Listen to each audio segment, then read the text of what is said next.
So a couple of days ago, I mentioned that I completely killed the Propel Endeavour Pro.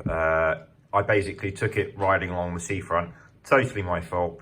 And we basically, the whole board just cut out and died. Luckily we weren't on a hill or anything, so just kind of came to a stop and had to drag the board a good couple of miles back to the main road, where I ended up getting a cab home with a very unimpressed taxi driver as he let me put this board in the back.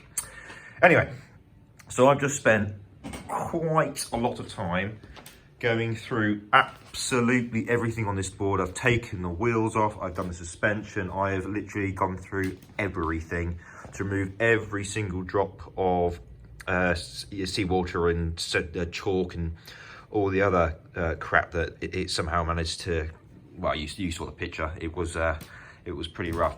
What I believe happened, other than the obvious, is the water ingressed through the charge socket here. So if you notice, if you ever open your board up, there's a spring catch where this opens back and forth. That is a magnet for water ingress. So do not take this board over any standing water because it will get in. What happened to me, I believe, is it's come in and it's splashed over onto a transistor. And you can just see that in the picture. That one just there by my thumb. That, I believe, shorted out and basically killed the board. I think that's what stopped it. As far as everything else goes, there was surface water across the battery and some other bits and pieces.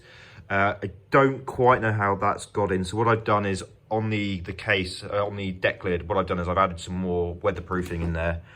It's just a new gasket just to try and improve that so this doesn't happen again. But thankfully, the board is working absolutely fine. So after a good clean with isopropyl alcohol, just about every other cleaning product that I physically own, hopefully you shouldn't really notice any difference from when it came out of the factory. I have been running this in cruise, so you can bang this in cruise as you're riding along.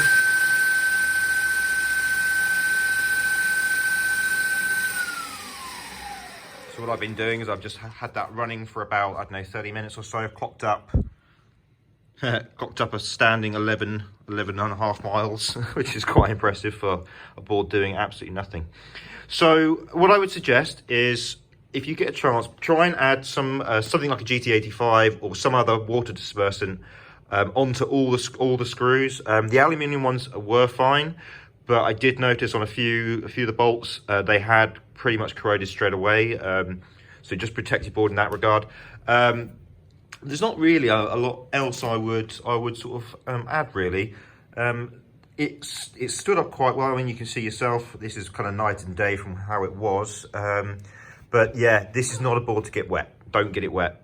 Some boards tolerate it better than others. I think my Tramper does quite well because it's, that's sort of designed for the heavy stuff. But I think there's definitely some improvements to be made. So I've already been speaking to some of the guys at Propel.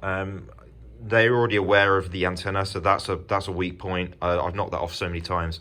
The charge socket needs to be moved, I think.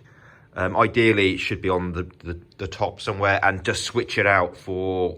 Unfortunately, I don't have one with me now, but Pavel Gomez, he recommended this. Basically, is a fully waterproof socket that you screw your charger into.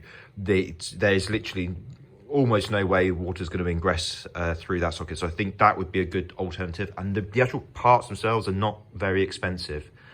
I'm a little bit surprised other manufacturers don't use a similar type of socket. So, I mean, the one wheel's terrible. I mean, they leave that socket exposed, their charge socket exposed. So you end up having to buy aftermarket plugs that forever fall out.